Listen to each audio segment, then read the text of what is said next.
Did you know that IP theft and infringement can devastate your company and cost the US economy up to $600 billion annually?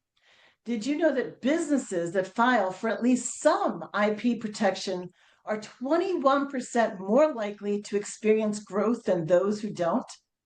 In this first episode, we will discuss some of the essential IP information that all business owners must have, regardless of the size of their business or risk going out of business altogether. A few years ago, Ramon co led an in house team at a multinational corporation that won a landmark patent case at the United States Supreme Court.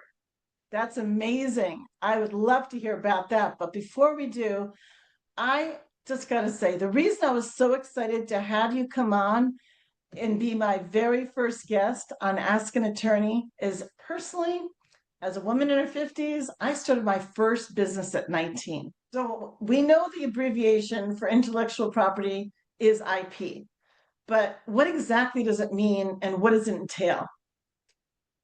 Yeah, thank you for asking that question. It's funny because I travel to conferences all the time in Latin America. I have a lot of clients in Latin America, attorneys in Latin America.